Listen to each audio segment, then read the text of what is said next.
پہلا طریقہ اس کو نکیر کہتے ہیں. جہاں گناہ کیا کوئی نہ کوئی مسئلہ بن گیا. چنانچہ کتنے دوست آ کے خود بتاتے ہیں, کہتے ہیں حضرت ہم اس فیز میں سے خود گزرے ہیں, جہاں کہیں کوئی ہم نے الٹا کام کیا 24 گھنٹے کے اندر ہمیں کوئی خبر مل جاتی, ہمارا بھی کام الٹا ہو جاتا. اس کو نکیر کہتے ہیں. فضیل بن عیاض رحمۃ اللہ علیہ فرماتے ہیں کہ میں نے جب بھی اللہ تعالیٰ کی نافرمانی کی, میں نے جب بھی اللہ تعالیٰ کی نافرمانی کی, میں نے اس نافرمانی کا اثر اپنی بیوی میں, اپنی اولاد میں, اپنے خادموں میں یا اپنے سواری کے جانور میں کہیں نہ کہیں ضرور دیکھا. میں نے اللہ کی نافرمانی کی, میرے جتنے ماتحت تھے اس میں سے کسی نہ کسی نے میری نافرمانی کی. تو ہم غور کریں, اگر آج بیوی ہماری بات نہیں سنتی تو کہیں اللہ تعالیٰ کی نافرمانی کا یہ نقد سزا تو نہیں ہے. آج اولاد جو نافرمان بن گئی, کہیں اللہ تعالیٰ کی نافرمانی کی نقد سزا تو نہیں ہے. کام کرنے والے کاروبار میں جو دھوکے دے جاتے ہیں, کہیں یہ نقد سزا تو نہیں ہے. تو اس کو نکیر کہتے ہیں کہ گناہ کیا اور اس گناہ کی فوراً سزا ملی.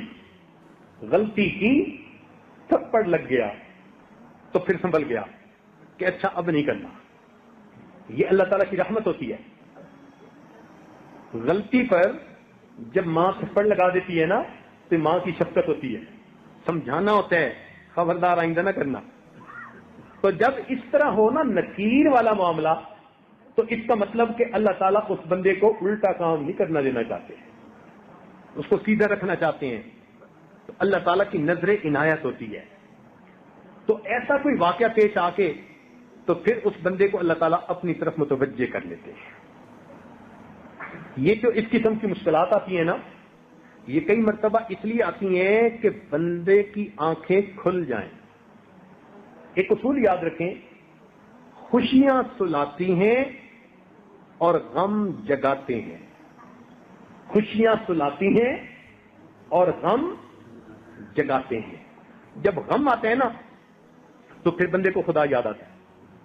جو پہلے فرض نماز بھی نہیں پڑھتا تھا, اب وہ فرض پڑھنے کے بعد اشراق بھی پڑھ رہا ہے, اوابین بھی پڑھ رہا ہے. جس کو ایک صفحہ قرآن مجید کا تلاوت کی توفیق نہیں تھی, وہ آج بیٹھا ہوا سورہ یاسین بھی پڑھ رہا ہے, سورہ ملک بھی پڑھ رہا ہے, تغابن بھی پڑھ رہا ہے. لگتا ہے پورا قرآن پڑھ کے اٹھے گا. پوچھے کیا بنا؟ یار ایک پریشانی ہے, بس دعا کرو اللہ دور کر لے.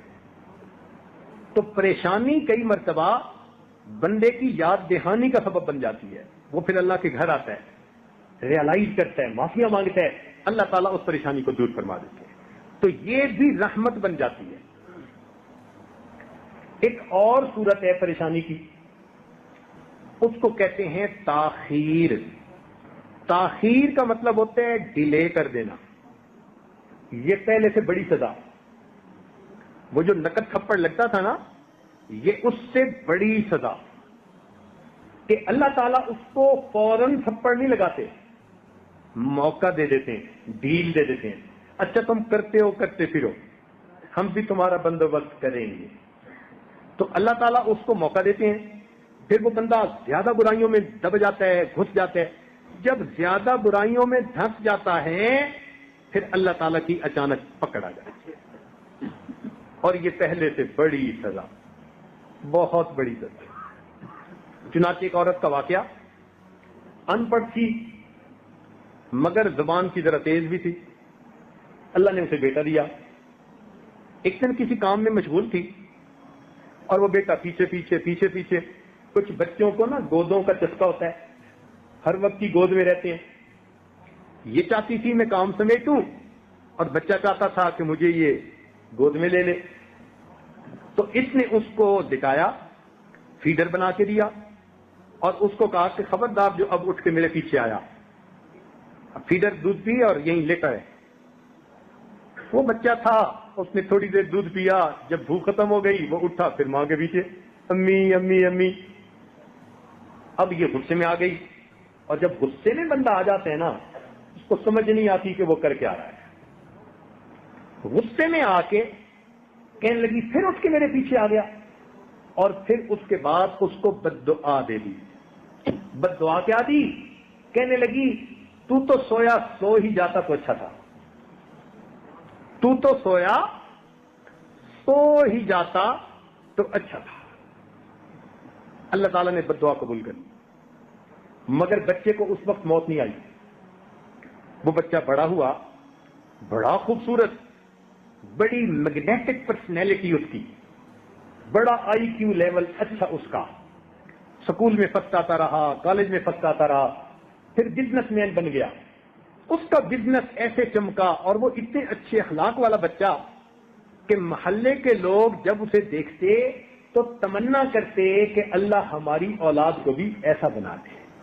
گھر میں مائیں اپنے بچوں کو مثال دیتی کہ بچوں تم بھی اس جیسا بننا۔ بڑا بوم کرنے لگا اس کا بزنس۔ خیر جب خوب بہاریں آ گئیں، اب ماں نے اس کی شادی کے لیے تیاری کی۔ ایک حور پری لڑکی ڈھونڈی اس نے کہیں سے، شادی کی ڈیٹ طے ہو گئی۔ جب شادی میں 3 دن تھے تو یہ نوجوان گھر کا کچھ کام کروا رہا تھا، اچانک جب کسی جگہ سے اس کا پاؤں پھسلا، یہ گردن کے بل گرا اور وہیں اس کی موت آ گئی۔ اب ماں اتنا روئی کہ میرے اتنے جوان بیٹے کو موت آئی کہ ذہنی توازن کھو بیٹھی، پاگل بن کے چلتی تھی گلیوں میں۔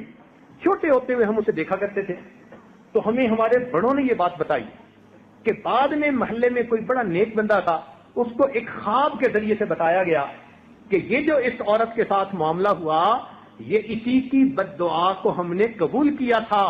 اس نے بچپن میں بددعا کی تھی، ہم نے بددعا تو قبول کر لی مگر پھل کو پکنے دیا۔ جب پھل پک کے تیار ہو گیا، اب ہم نے پھل کو کاٹا، تجھے پتا چلے تو نے کس نعمت کی ناقدری کی۔ کتنی بہنیں ہیں جو اپنے بھائیوں کو بددعا دیتی ہیں، کتنی مائیں ہیں اپنے بیٹوں کو بددعا دیتی ہیں، کتنی بیویاں ہیں اپنے خاندوں کو بددعا دیتی ہیں، پھر بعد میں بیٹھ کے روتی ہیں۔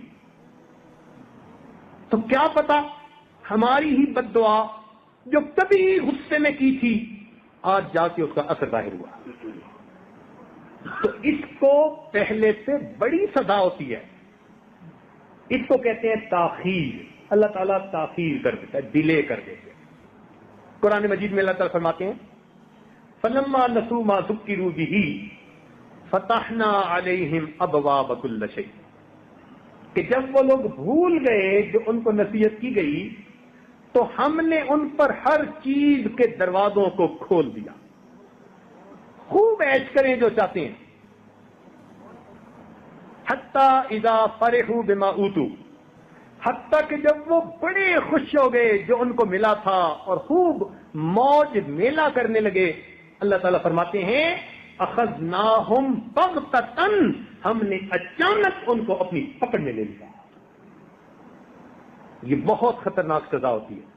اس لیے میرے دوستو، جب انسان گناہوں بھری زندگی گزار رہا ہو اور اللہ تعالیٰ کی نعمتوں کی بارش بھی اپنے اوپر دیکھ رہا ہو تو یہ بڑا ڈرنے کا مقام ہوتا ہے، یہ بڑا ڈرنے کا مقام ہوتا ہے۔ او اللہ، میں گناہوں پہ گناہ کر رہا ہوں، آپ نعمتیں بھیج رہے ہیں، کہیں مجھ کو پھنسایا تو نہیں جا رہا، ٹریپ میں تو نہیں لا رہے۔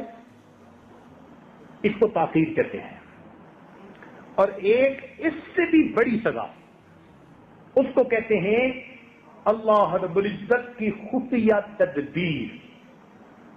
اللہ تعالیٰ کی خفیہ تدبیر کہ اللہ تعالیٰ ایسی طرح سے بندے کو سزا دیتے ہیں کہ بندے کو پتہ بھی نہیں چلتا کہ یہ سزا تھی، ایسی طرح سے سزا دیتے ہیں۔ مثال کے طور پر جوانی میں بدماشیاں کی اور اللہ تعالیٰ نے بڑھاپے میں بیوی کو نافرمان بنا دیا۔ جب اولاد جوان ہو اور ماں کا ساتھ دے رہی ہو اور اس وقت بیوی اپنے خاوند کی نافرمان ہو جائے تو جتنا بڑھاپا اس بندے کا خراب ہوتا ہے وہ اپنی کیفیت کسی کو بتا بھی نہیں سکتا۔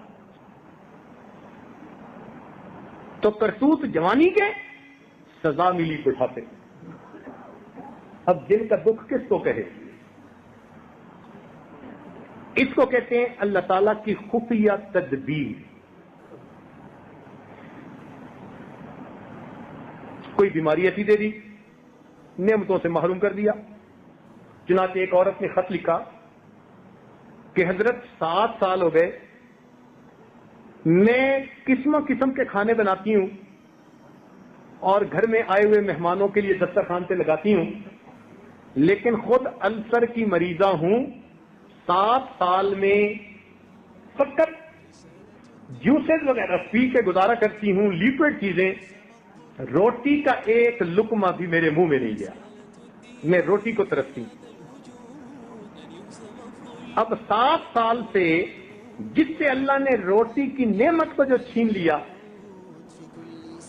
اس کو احساس بھی نہیں کہ یہ میرے گناہ کی سزا تھی جو مجھے مل رہی ہے. ویڈیو کے نیچے سبسکرائب کے بٹن پہ کلک کریں، بیل کے آئیکن پہ کلک کیجئے تاکہ ہر نئی ویڈیو کی نوٹیفیکیشن